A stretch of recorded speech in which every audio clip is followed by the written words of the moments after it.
Thank you, everyone, for stopping by to listen to some wonderful poetry. This is Glenn Lyvers with Prolific Press. It's September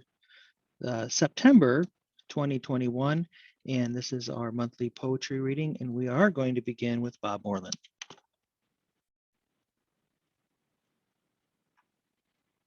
Well, thank you, Glenn. I'm Bob Moreland. I'm from Pleasant Prairie, Wisconsin. Live close to Lake Michigan, and this first poem will reflect that. And we're on about a 500-acre prairie. Coyote Aria. Cloudless day fading, pale magenta band, through the lost horizon creeps the beaver moon. Rising in the east, laughs. Rotund he stands. Sun faded now, secedes, alights in swoon. Daylight visage all but gone, smiles the man. 10,000 shimmers on a vast inland sea. Surreal expanse, peaceful waves lap the sand. Grassland concert hall awaits, though empty. Night like the day, luminescent so fine, young male lifts his voice, tenor howl, high pitch. Soon joined by three others, cross dale they pine, arching their backs, loft ancient sonnet rich. Lake prairie wide, first frost reddens the reeds, alpha male howls refrain, field gone to seed.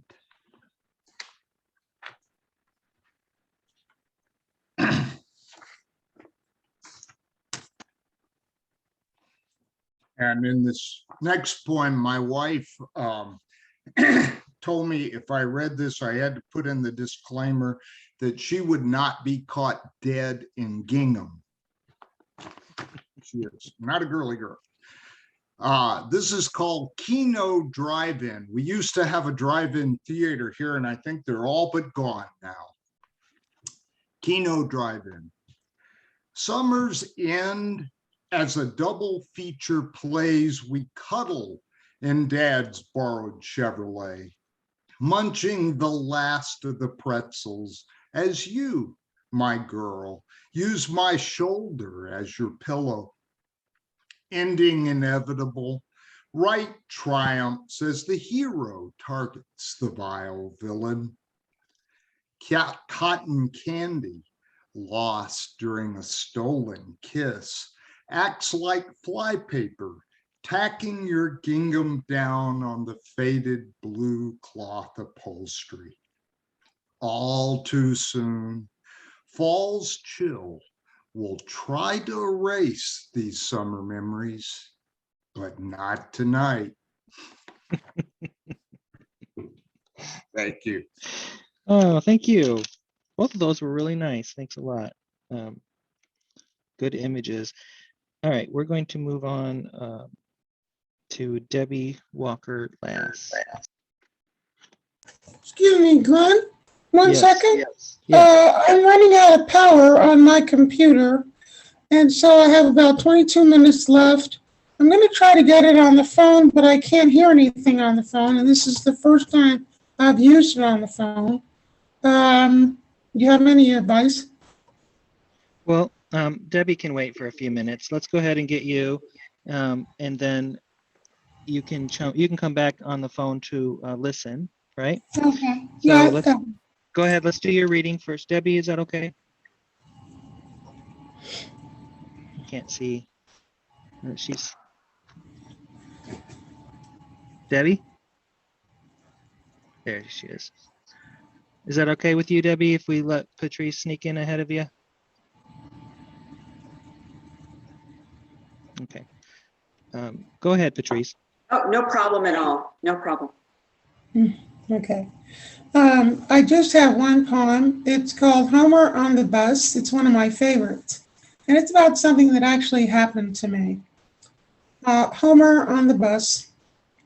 Behold, two young lovers on the bus. She, blonde hair upswept, black tee with silver sequins and a peace sign. He dark crew cut, white billabong tee. Behold, a book opened between them, a silver curl of excitement in me. She points to the page, talks into his ear. He taps the words, shakes his head, looks into her eyes. Behold, it is the Odyssey. Penelope and Ulysses united as these two are again in the end. These two perhaps never separated by seas, here on Oahu together. Today, no island nymphs like Calypso keeping them apart. No suspicious suitors trailing on and off the bus. Behold, they close their book, eyeing me strangely, moved to sit elsewhere. But no, they are getting off at the next stop, my stop too. And in this stoppage, they hold hands, disembark just behind me. This subtle seduction, the hope that theirs is a ready love, forever ready to share words and thoughts, avoid angry gods and wars, walk behind strangers in good weather, enchanting them as they go.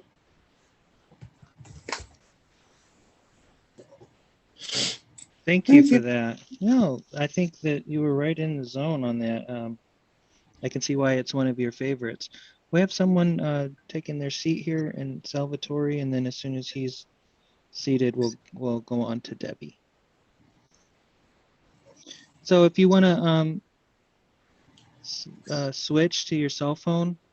Yeah, I will. Yep. Okay. Hey, Salvatore. You're muted, but I can see you're saying hi. Thanks for coming. Okay, Debbie. Okay. My first one is called Stetson, Romeo, Michigan. It was just accepted by Poetry Quarterly. Thank you very much, Glenn. You're welcome.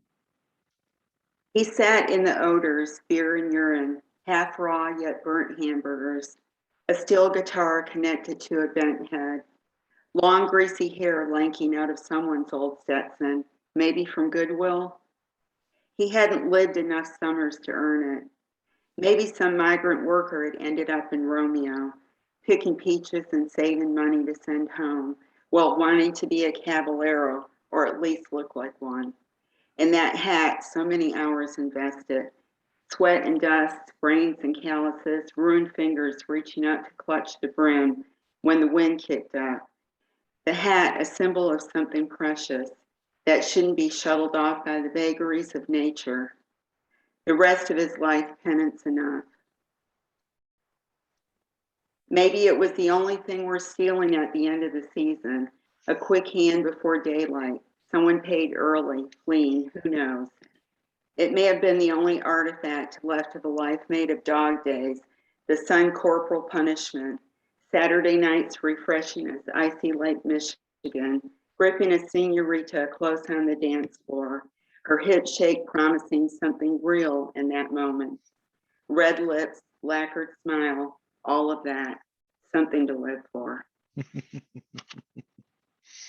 Yes. Oh, that is one of the strongest poems in the issue, and I'll tell you, it lays so well on the page. The line breaks, and that was a good piece of work. Thank you. Okay, this one's new, and it was just sent in to you, Glenn, in your call for fall poetry. From where I sat, little perch in the woods, low to the scruffy red clay earth, a thick branch, but alas, not thick enough to hold the girl. Looking back at photographs from that era, red dotted Swiss bathing suit, 2 pieces, hair askew, light in the eyes, away from school, newly autumn. Fall would have been her favorite season, but for the taunting bus torture. Pretty girls with ugly mouths, disgusted glances taken in as facts when the evidence shows only a slight paunch. Too many windmill cookies, a dish of ice cream fat with blueberries. Long sun-soaked legs brown as the fallen leaves. How dare they dim that light? Transmuting their opinion deep into the furrowed old branch, what choice did the tree have? She became that thump that fallen to the ground, the excess, the excelsior, the detritus. Fertilize, though, fertilizer. Thank you.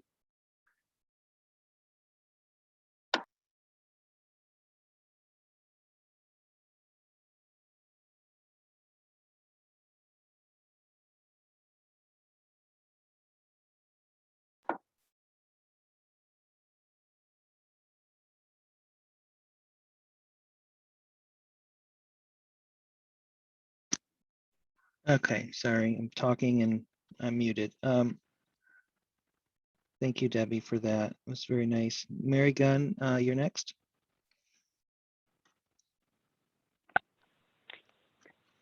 Thanks, Glenn. Can you hear me? Yes, I can hear you just fine. Okay. Just want to say hello to everybody. And I'd like to read 2 published haiku today, and I will read each of them twice. Okay. The Mhm. first one is an early start. The petunias hang their heads after last night's rain. An early start. The petunias hang their heads after last night's rain. That one was published by Wales Haiku Journal. And my second one is wasps nesting over the front door, autumn equinox. Wasps nesting over the front door, autumn equinox. That one was first published by the British Haiku Society and later republished in Tiny Words. Oh, well, that's great. Thank That's you. my contribution for today. Very strong. Thank you, Mary. You know, I have a great affection for haiku, and as a matter of fact, I was just selected to judge the Iowa State Poetry Competition in the haiku category for 2022. So I'm pretty excited to be a participant in them. That's a really good group. We all know Iowa is like way up there as far as poetry is concerned, and so that's quite an honor. So a little shout out to them. And I also urge everybody to join your local poetry society in your state and participate, and will help keep it alive. Lynette Esposito.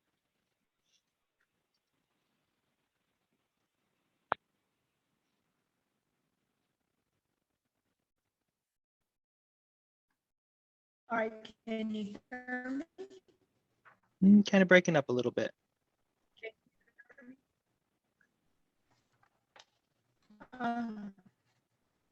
How about this better? It's a little better. Not coming through? It's not as good as it usually is for you.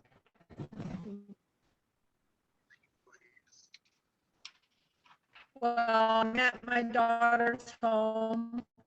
We're reading poetry together today. I'm reading 2 poems that have been accepted by Poetry Quarterly in last issue. Lynette. First one is Untitled. It is a haiku. Lynette, can you hear me? Small, bright parakeets set free from import boxes. Can't hear it. No, I'm sorry. No. Make sure that you don't have any other applications going in the background, TVs running in the house, things that consume bandwidth, cell phones that are Yes. connected. That might help. Yes. You may have to turn off your Can video we? too.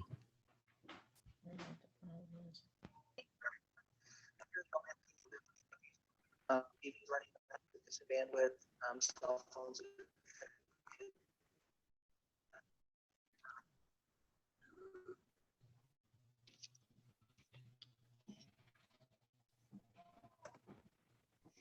We're all patient. Don't be stressed. It's okay.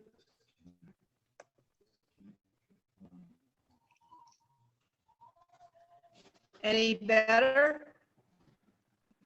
Maybe.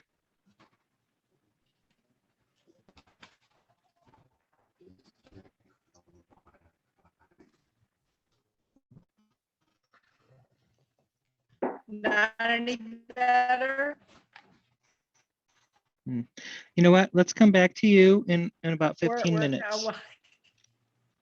Okay. Let's just come back to that in about 15 minutes and see if it clears up a little bit for you. And meanwhile, we'll just to keep the video moving forward, we'll move on to Ed Ahern.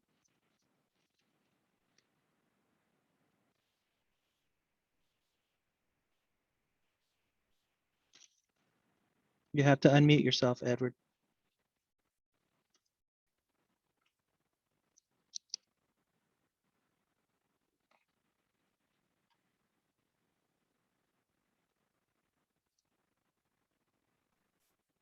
Apologies. Let me try this over again here. There you go. We've got to pull them up. There we go. Okay. These two poems are recent. That's their major distinction, I suppose. The first one is called À la recherche de goût perdu.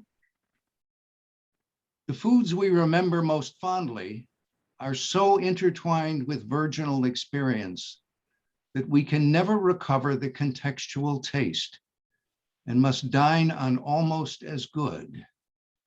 Crepe Suzette shared on a heavy date, seared filet mignon after a promotion, grandmotherly dumplings made from scratch, wild salmon from river to grill in an hour.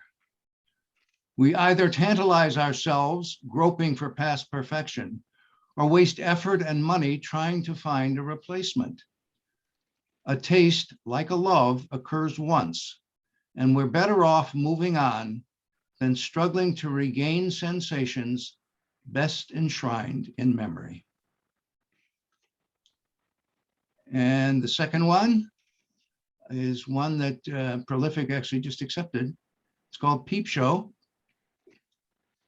In a rare, random, wordless moments, I can glimpse the rightness of things, the glamour of a beetle on a weed, the chest-seizing love for a child, the taste without taste of cool water. The overrushing glow is an instant, the afterglow perhaps a minute, but in that flicker I am at peace. A satori of seconds, a transient nirvana. In this interlude, I neither know nor care. Thanks. Thank you. It was nice to hear you read that. I remember thinking how quiet that poem was and introspective. Very, very nicely done. Appreciate that so much. Leonard Lund.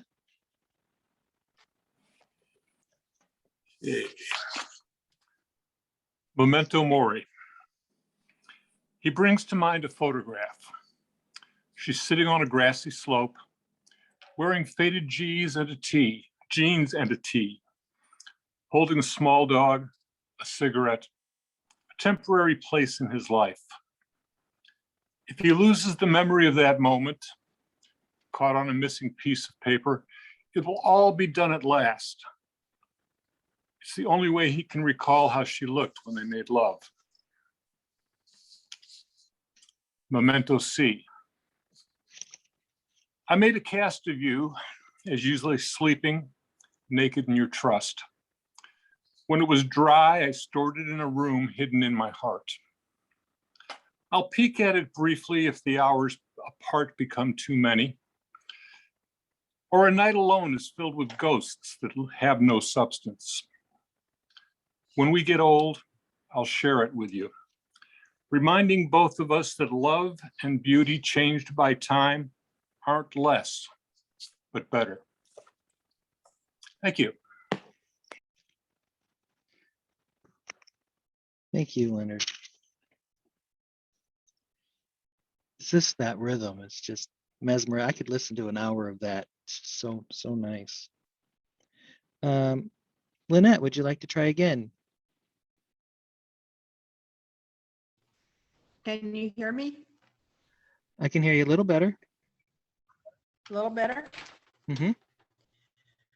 Okay, I'm sitting here in the woods, so the trees may be the problem. I'm going to read 2 poems. The first one is a haiku. Small bright parakeets set free from import boxes, light in the dark trees. I'll read it again. Small bright parakeets set free from import boxes, light in the dark trees. And that's it. Okay. And my second poem is called The Blue Stone. The blue stone hides what you once were, like the smile that masks my face. I entombed in life, and you in eternal grace.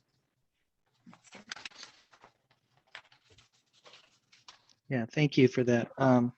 That Blue Stone poem we just accepted, and yeah, it's really, really, really quite nice.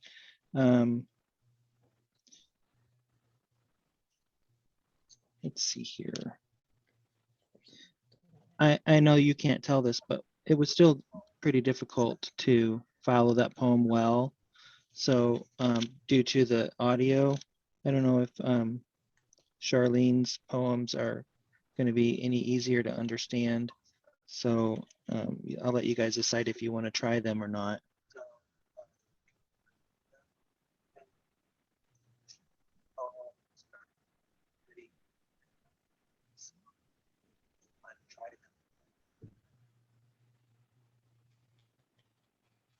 I can invite Charlene next week or next So am month. I breaking up? Yeah, it's still Yeah, pretty. that's okay. You can skip mine then. So our audio isn't working properly. Who's talking to me? Oh, Charlene. Okay, sorry. That's fine. Yeah, I apologize. But Charlene, you are invited to come back another time. So maybe if you want to come back on the other connection next time, I'm sure everybody would love to hear your work. And I don't want anybody to get slighted. Meanwhile, we'd love to see some of your work in the slush pile. Denise Umans.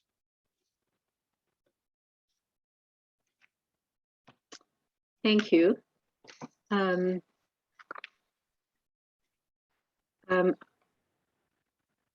going to read 2 poems. The first one is called Bird Dash Photographer, and it was published in Clementine Poetry Journal quite a few years ago. A heron knew the pond had turned to marsh somehow silently. As a reed standing spindly, I spied her stiff against the wind, no song to stir her concentrated poise. With neck outstretched, I could not see the fish she saw, and in a flash there was a reed once more. And as I paused to make this pose eternal, she circled in a blue-gray cloud, and elegantly was no more. Nice finish on that. The second one is a new poem, and it's called Stillness. Stillness beyond the COVID stillness of our days pervades this place. We watch the cacti bloom one bud, one flower at a time, so slow. We get to know each plant, each bush. We mark its growth from bud to bloom, so intimate. We want to name each one like kin and talk of them as friends. A bobcat lazes on our porch. It preens and sleeps, a diva along our chair, unaware of eyes that peer through glass, observing. The stillness you can hear in the flow of water over rocks into the pool below, in beating of hummingbirds, wings above a trumpet vine. Some days, a roadrunner scurries through our yard, silent and cautious, into the scrub. A saguaro keeps watch along our trail. as a flicker slips between the spines, young twittering from their home within. A coyote looks back at us as it crosses our path. We freeze instead of yelling, though we know we should. And beware, a piece of jumping choya lies still in wait. A cacophony of quails burst into roost, a pocket of noise and chatter, quivering branches that shake the calm of dusk until they still. Thank you for that, Denise. Always strong. Clarice Samuels.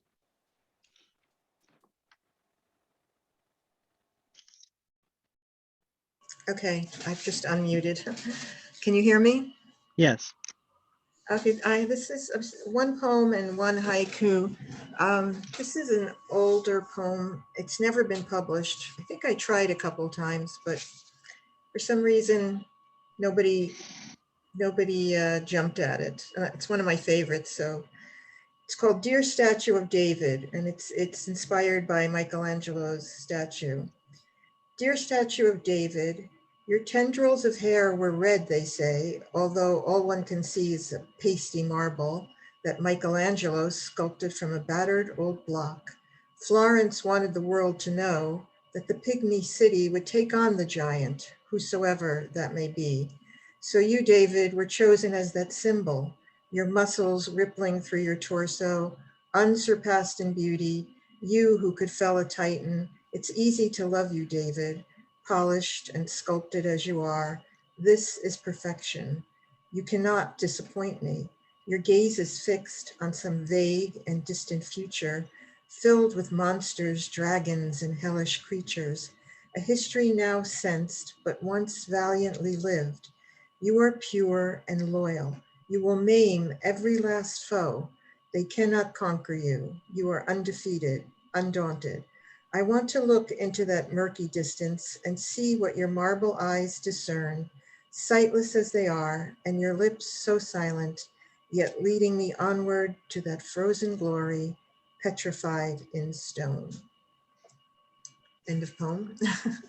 Yeah, there's something really neat about that poem, and that it kind of occurred to me in the middle that there's this this nature of these objects that we see, this image of Venus and the obviously Michelangelo's David in this case, and they can't let us down. When he says you can't let me down, right? It's yeah, you can't disappoint me, because it's frozen in time in this idyllic, perfect moment that other people can't live up to, right? Because later on that day, he'd probably be swilling beer and burping and. All right, go ahead with your second poem. This is one haiku.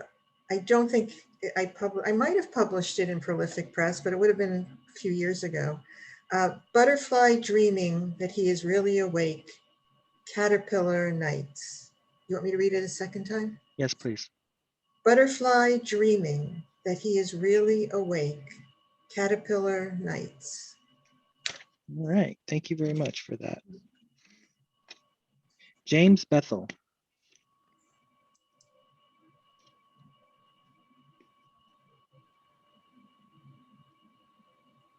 Me, if I can get unmuted. There we go.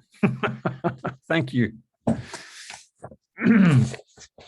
I have one poem. It's a little bit longer than my usual stuff that I wanted to share with you. It's included in a collection that's making the rounds, hunting for publishers under rocks. The title of this is How to Recognize a Dragon's Lair, being an introduction to the bloody god-awful necessity of the slaying of dragons, or a handy guide to an incomplete art in 6 parts. Neil Gaiman once said that fairy tales are more than simply true, not because they tell us that dragons exist, but because they tell us that dragons can be beaten. 1. Blind, frozen in fear, rage, and despair, overwhelmed by adrenaline and the need to piss, were it not that we sympathize. This is the stuff of tragicomedy. A person with a blind, frozen staggers, bouncing off tree after tree after tree, in sopwet pants. This is the ram jam slow cram of bruises, broken bones, bloody eye sockets, crippled limbs, exhaustion, and finally disconsolate desolation. And it's worth noting we haven't even met a dragon yet. Let us conclude this is not productive behavior for ridding from our lives the dragons that haunt us. I wish to be clear about this. There be dragons. They live in trees and in the basements of swamps, innumerable in character and form. Ignorance is bliss, someone said. No doubt a PR apologist for dragons.org. Ignorance and denial are dragon food, feeding the fire those beasts breathe into the disasters we call our lives. 3, how to recognize a dragon's lair. Any déjà vu with pain in it qualifies as evidence of their work. From that, reason with me now. All moments of terror or depression, déjà vu or no, are foreshadowed, however slightly, by the trembling of the earth, a black and icy grip on the heart, and a searing yellow-white heat blazing up the spine to the back of the eyes, almost always followed by the sound of our own voice in words afterwards we wish we had not said. 4, Rilke said about dragons that they were rather princesses. That is our feminine nature, just waiting for us just once to show love's true fearless courage in order that they and we be transformed. All those well-meaning authorities waggling fingers cannot put in place that for which they have no clue. And its absence we sense in those icy moments of our subconscious searching. 5, there is a mammoth door in nature through which pass both life and death. It's not very far away from here, actually, but requires the deepest detachment in order to touch it,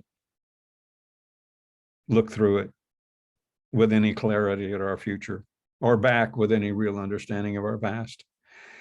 This detachment is what is meant by the word unconditional.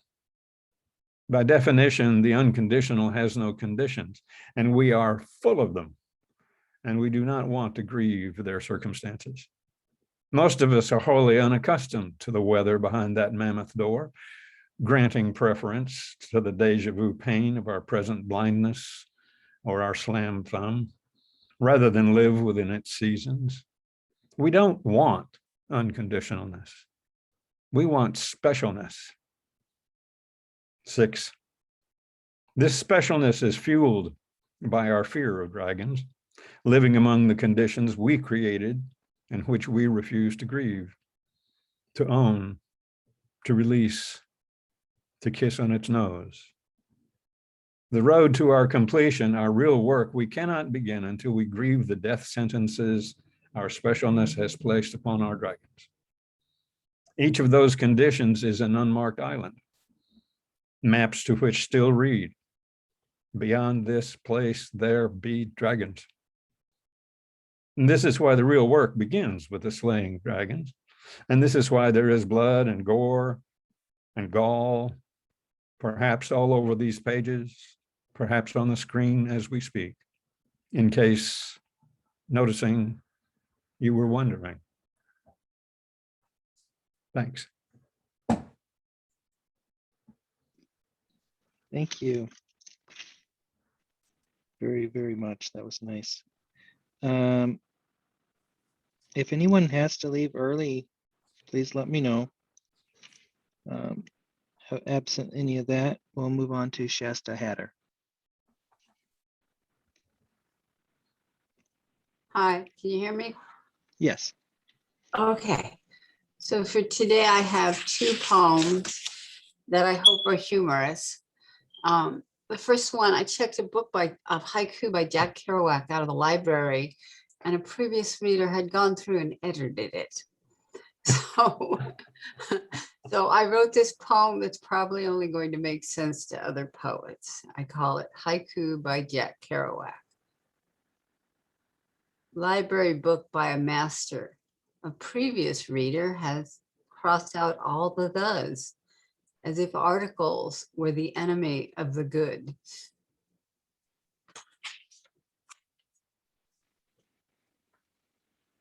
And the next one's about blended families. I call it sisters.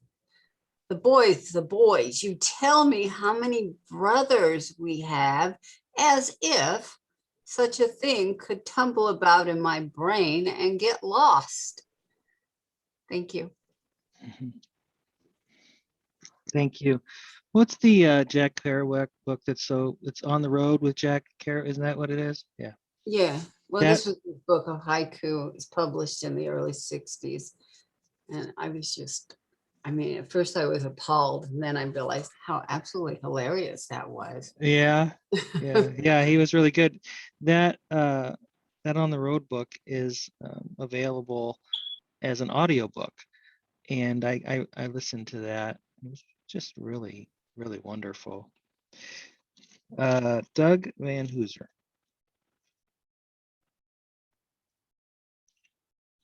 If I ever mispronounce your name, you would prefer to be called Douglas or something, please let me know. Please never Douglas. Okay.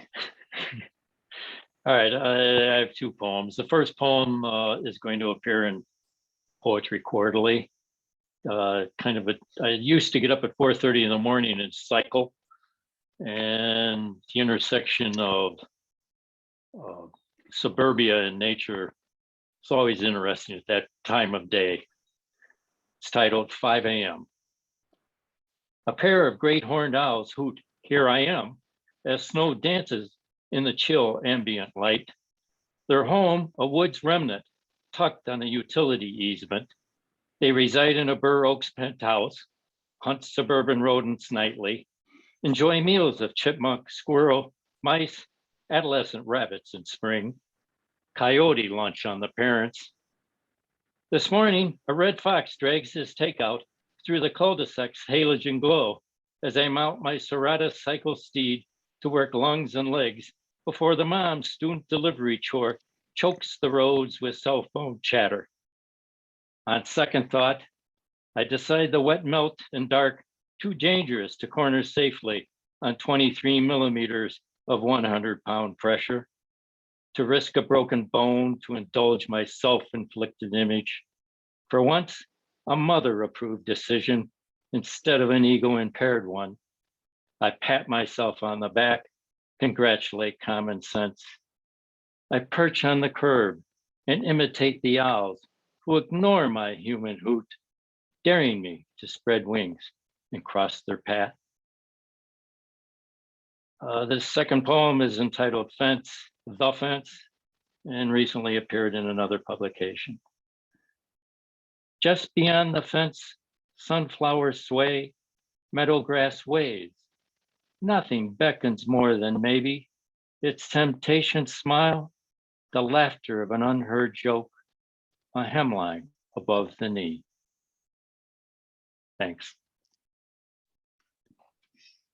Nothing beckons more than a hemline above the knee. I think that's where you were going with that.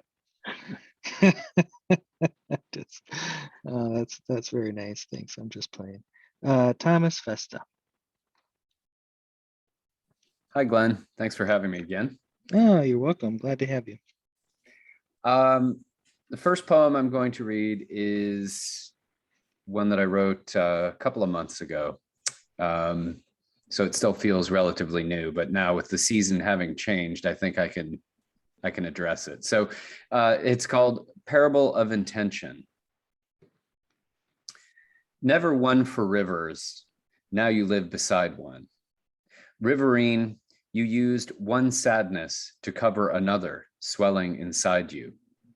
Still lacking wings, the nymph swims beneath pond ice, overwinters all occasions, metamorphosis incomplete. Midsummer light through blinds, stillness of leaves in the lustrous votive glow, bespoke ritual sacrifice. You offered things you couldn't carry all that way, things you were ready to part with. all you couldn't do without, wouldn't leave behind, kept just to feel need, went the way of lost waifs. With no family history, you spent years looking for a sign, anything that would say, this is your place on earth, here you belong. When you don't know where you come from, everything reminds you of who you are. What is accomplished when the child emerges mature, cursing the barren tree? Invention and inventory share a root, a frail tally. To come upon a list as stranger, thus guest. Lack was a game you learned to play early on and mastered after all the molts to rise unrecognized and callow no more. Reform the wheel in a blur of teal, bronze, lavender. The river moved through you, though you never knew. Such drama. Shot in the heart 3 times by your own father.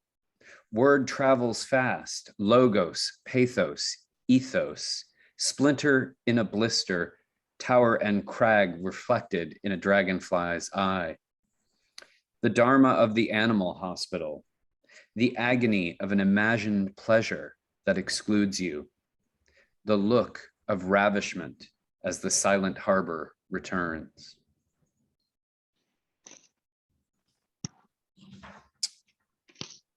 And this poem, also fairly recent, is called Home Away. Warm bread, a shower together after our day in the sun, a slow morning sleeping in, everything to scale.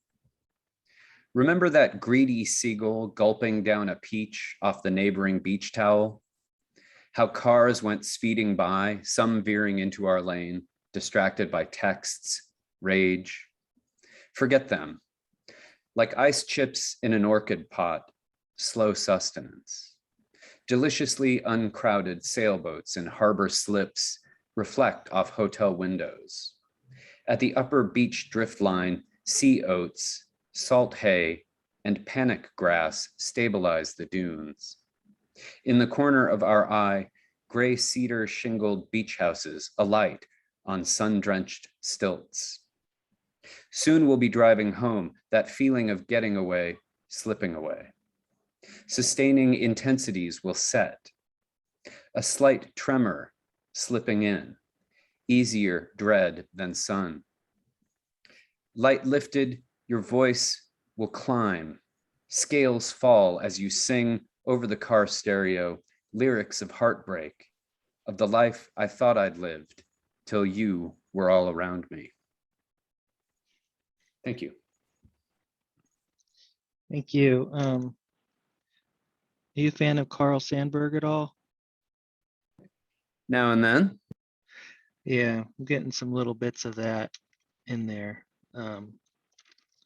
Really nice. And those pauses are just beautiful. I mean, sometimes it's the silence that brings everything out, you know. It's great. Heather Grant.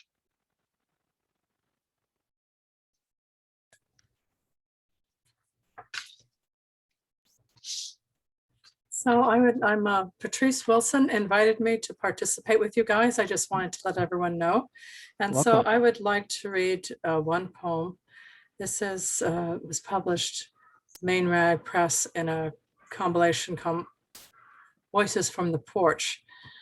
Nature is one of my greatest teachers, and so most of my poems are nature poems. And I think that nature often gives us and confirms our insights if we're paying attention. So this poem is called Out of the Fog. After heavy late winter snows, warm winds blow up from the south, lifting white clouds from snowbanks piled high along walkways, parking lots, streets. Fog so thick it seems the sky has lowered, and we are lifted into it, quieted, expectant, as a sheet of paper or blank canvas. We sit on the veranda with earth-filled pots, fog on the other side of the railing.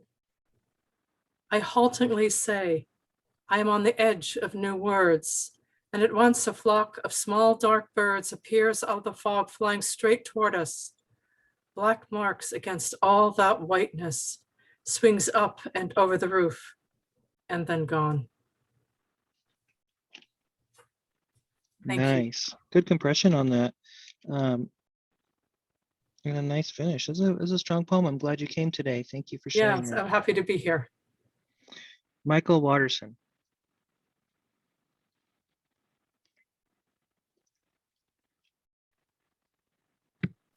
Thanks, Glenn. Hi, Michael. Hi, everybody. Thank you.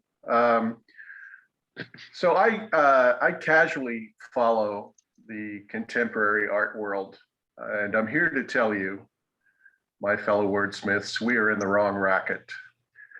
All the money in the imagination game is in the visual arts. For example, a couple of years ago, at the Art Basel exhibition, I believe it was in Miami, an Italian artist named Maurizio Catalan entered a work of art, and his artwork was a banana duct taped to a wall, and it was titled Comedian. He sold it for a total of $250,000. He sold it twice, actually, for $125,000 a piece. And of course, the purchaser got a certificate of authenticity that they actually owned this banana duct taped to a wall. So a few years back, I heard an art critic say that an artwork can have a whole range of valid responses, one of which is, this is bullshit. So this is growing out of that exhibition. This is a poem I titled Get It? The query, is this a joke? Hangs like a gleaming coon's balloon dog over comedian, an artwork consisting of a banana duct taped to a blank Art Basel exhibition wall. Only Rembrandt could capture the assortment of expressions on faces crowded in a semicircle around Catalan's latest. This is bananas, someone mutters, touching off titters. Duchamp's the inspirational font naturellement, but it's covered with Andy Warhol's prints. One banana duct taped like a construction worker's snack, its yellow ripeness flecked with harbingers of rot that nets 250 Gs. Who says it doesn't grow on trees? Taking his cue from the composition, a self-styled performance artist steps into view, peels tape and fruit for a lusty bite, trying on the emperor's new clothes for the punchline. Thank you. And I grew up in Pittsburgh, PA, as did Andy Warhol. Andy was the poster child for low self-esteem in many ways. When asked about his background, he said, "I'm from nowhere." And he referred to himself, he had other self-deprecating remarks. He referred to himself as a genuine fake original in some of his artwork in that way. So this is my ode to Andy Nowhere. Sphinx without a riddle, as like to vanish after the Vitus dance years, with mill hunkies in the Berg, or lustering Bonwit windows on Mad Ave, as storming bastions of fine art, leading our charging hordes of commerce. You figured a corporate real thing will do, framed by itself like a mirrored mirror, and we agreed, entranced by dollar bills, floating in fluorescence like water lilies, our own deeply superficial adoration of screen icons and general fake originals like you. Art is what we let you get away with claiming, Figment, especially once a woe manifesto drilled a hole in the half of you there, coloring ever after. You pictured immortality hidden in plain sight on a supermarket shelf, and we bought it. Thanks. Very nice and entertaining too. I appreciated it. Okay, just a couple more. Francis Flavin and Salvatore. Let's go ahead and go to Francis. Good afternoon from Western Nevada, everyone. I hope your voice holds out. Is my voice okay?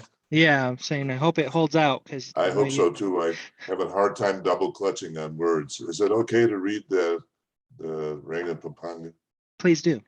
Okay, I find it a little bit intimidating to free the words from the page and having only my voice to take them out into the world, but we'll give it a try. Rain in Pampanga. The rain is a force. It needs no wind to drive it. The roofs rumble under its onslaught. It is a liquid earthquake that shocks the senses. Thunder from Pinatubo heralds an airborne tsunami that swallows the night. The air is electric and sensual. It arouses the carnal appetites of the lonely and licentious. Down on the walking street, the girls will do well tonight. Mm-hmm. Thank you. That was the Rebecca Lard award-winning poem, for those that don't know. And on the page, I've returned to that poem many times. I always seem to get something new out of it. It's really, really nice. Thanks for that. And if you have another. I have one more. It hasn't been published. It's Skull at Red Hill. The skull stares a stark mystery from under the scarred pinions. A lonely place to rest exposed upon the windswept ridge. Through the needles, the zephyr sighs a gentle dirge for all once living things. The ribs and leg bones are here as well. Their dispersion across the ground may reveal the final passage. But I am not a reader of death and retreat through the gloaming towards the sanctuary of my truck. In the distance, a coyote wails a requiem for what has been and yet may be. Thank you. Thank you. Appreciate you coming today and doing this, even though you didn't feel 100%.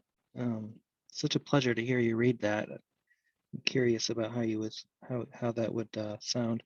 Salvatore.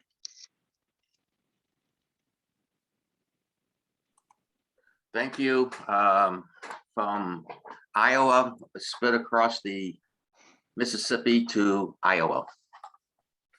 I'm going to read, first of all, I'm not apologize for my camera. I just got off of a Zoom meeting and it seems like I'm looking straight at the camera, but my image is on the left and it's pretty blurred. So it's fine. Have to do some work on trying to figure out what's going on. But anyway, I'm going to read two very short poems from a book that's coming out this fall, called Sneezing Coyotes. And it's, the book, the publisher is Ice Cube Press, and they're in Iowa City. The first poem is about pigs, and I actually have like 4 poems about pigs in this book. And 3 of them starts out with one title, Gringo Meets Guatemala Pigs, and then there's a subtitle. Gringo meets Guatemala's pigs, Easter meal from scratch. Guatemalans slice pigs jugglers, adobe walls throughout villages, absorb squeals. Those alive watch the hanging bleed. Mother with daughters wrap banana leaves around ground corn, moisten to almost mush. Drop a dab of boiled pork. Hot steams tamales over wood fires.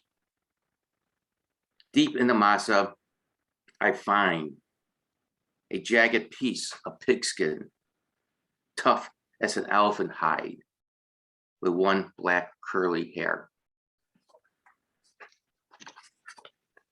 And another short poem out of the book, Anxiety of Leaving You.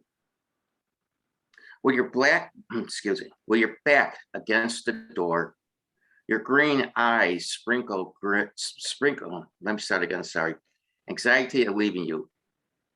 With your back against the door, your green eyes sparkles, like a fairy waving her wand. You, barefooted in red sweats, toes bent on top of left foot. I reach for the doorknob. You step, let me pass. I do not sweep, scatter founders off my coat and cap. That Sneezing Coyotes book, I had the pleasure of getting a peek at that. I did a blurb for that book.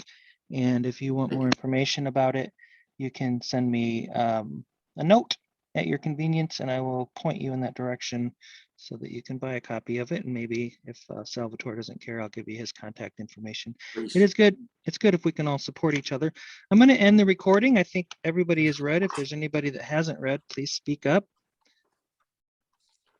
And then if you could all stick around just for 1 minute, a couple things I want to say off the record. Just kidding.